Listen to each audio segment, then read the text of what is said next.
घर खाली किया जा रहा है, सभी सामान ट्रक में लोड किया जा रहा है। मेघा और कबीर सामान को रखवाने में व्यस्त हैं। मेघा फोन पर बात कर रही है। अरे हाँ शर्मा जी, फ्लैट खाली हो गया है, बस आप चेक रेडी रखिए। तभी खुशी से नाचता हुआ निखिल, हे दादी अब हमारे साथ रहेंगी मुंबई में, बहुत मजा आएगा, है ना मम्मा? मेघा उसे झिड़कते हुए, ओ निखिल क्यों परेशान कर रहे हो, जाओ यहाँ से, मुझे बहुत काम है। वहाँ से दौड़ता हुआ निखिल पापा के पास जाता है, लेकिन पापा भी बिजी थे। निखिल, पापा दादी को मैं रोज मुंबई में पार्क ले जाऊंगा, वहाँ हम दोनों खूब खेलेंगे, क्योंकि आप दोनों तो बिजी रहते हो ना, इसलिए मैं दादी को ले जाऊंगा। निखिल बहुत खुश था, लेकिन उसकी बातों को सुनने का भी वक्त नहीं था किसी के पास।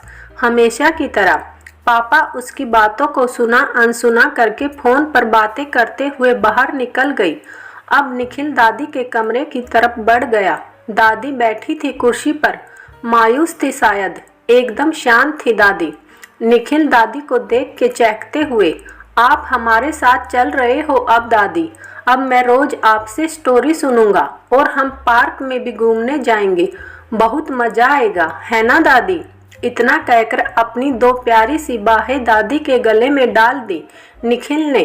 पर ये क्या, दादी तो रो रही थी और निखिल की आंखों से भी वो आंसू छिप नहीं पाए।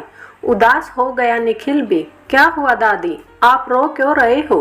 क्या आप हमारे साथ नहीं चलना चाहते? दादी ने झट से अपने आंसुओं को पोंछ लिया। नहीं बेटा, मैं तो बहुत खुश हूँ, ये तो आँख में कुछ गिर गया। चलो जाओ, तुम्हारी माँ बुला रही है बेटा।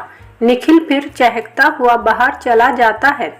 कमरे में कबीर आते हुए, चलिए माँ, आपका सारा सामान पैक हो गया है और जो भी जरूरत हो मुझे फोन कर देना। माँ बाकी आपका सारा अरेंजमेंट तो हो गया, आपको वहाँ कोई तकलीफ नहीं होगी। माँ आंसुओं के बांध को रोकती हुई, पर बेटा निखिल कितनी जिद कर रहा है साथ ले जाने को, और मैं कैसे? अधूरी ही रह गई माँ की बात। कबीर बोल उठा, बच्चा है माँ, कुछ दिन परेशान होगा, फिर भूल जाएगा, और आप तो सब जानती हैं माँ, मैं और मेघा बहुत बिजी रहते हैं वहाँ, ऐसे में आपको कैसे संभालेंगे? लेकिन आप चिंता मत करना, मैं निखिल को आपसे मिलवाने लाता रहूँगा। चलिए अब देर हो रही है, हमारी फ्लाइट का भी टाइम होने वाला है, आपको छोड़ के हम भी निकल लेंगे।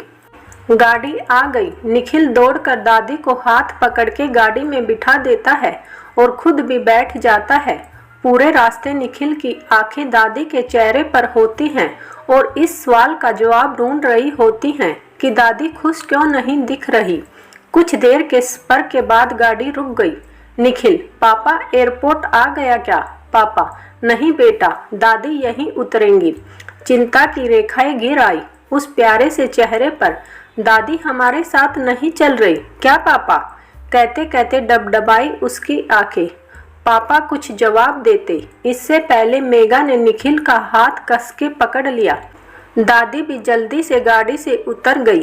पापा जल्दी जल्दी गाड़ी से दादी का सामान उतारने लगे और जल्दी से दादी के पैर छू लिए। दादी कह रही थी, खुश रहो बेटा, और पापा झट से गाड़ी में बैठ गए और गाड़ी की स्पीड बढ़ा दी।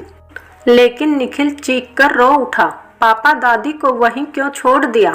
प्लीज गाड़ी रोको पापा, दादी वहीं रह गई। मेघा ने निखिल को पकड़ते हुए कहा, चुप हो जाओ बेटा, मेरी बात सुनो, तुम तो बहुत समझदार हो, प्लीज मेरी बात सुनो।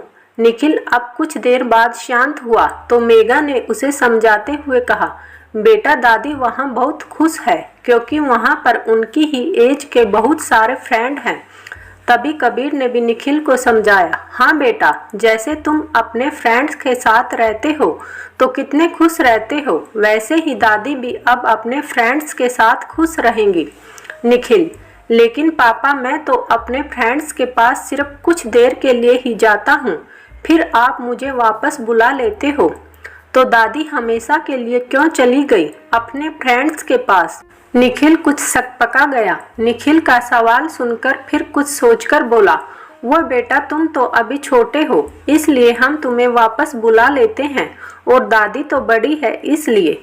निखिल कुछ सोचते हुए, ओ तो मुझे अब समझ आ गया पापा। कबीर, क्या? यही कि जब आप और मम्मा दादी जितने ओल्ड हो जाओगे तो आपको भी अपने फ्रेंड्स के साथ रहना अच्छा लगेगा। फिर मैं भी आप दोनों को ऐसे ही आपके फ्रेंड्स के घर छोड़ आऊँगा ताकि आप लोग भी दादी की तरह अपने फ्रेंड्स के साथ हैप्पी रह सको। एक तेज झटके के साथ गाड़ी रुक गई और एक तेज झटका मेघा और कबीर को भी लगा। देख रहे थे दोनों एक दूसरे को, जैसे आंखों ही आंखों में पूछ रहे हों, क्या सचमुच उनका भी यही भविष्य है आने वाले कल का।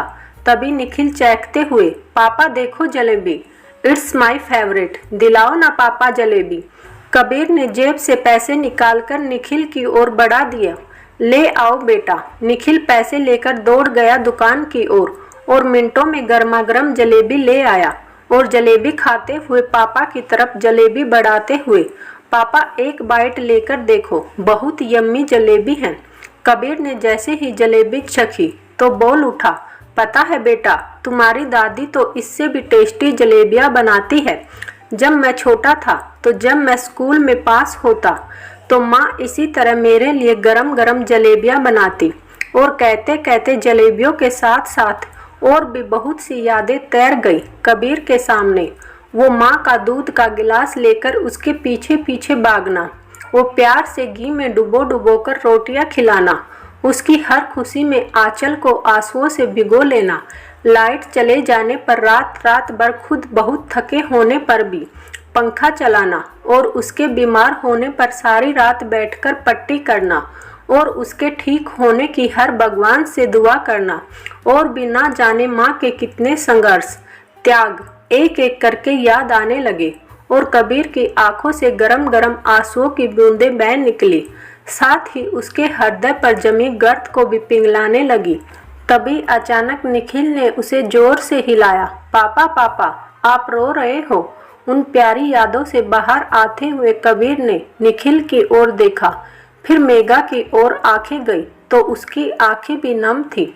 अपने आप को संभालते हुए, चेहरे पर मुस्कान बिखेरते हुए कबीर ने जल्दी से अपने आंसुओं को पूछा और कहा, नहीं बेटा, कुछ नहीं।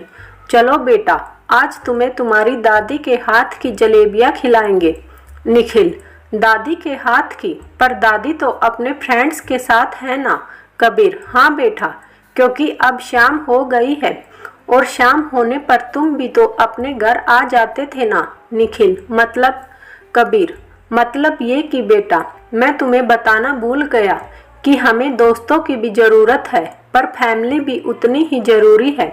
जब हम छोटे होते हैं तो हमें अपने बड़ों की ज़रूरत होती है और जब हम बड़े हो जाते हैं तब हमें अपने छोटों की ज़रूरत होती है।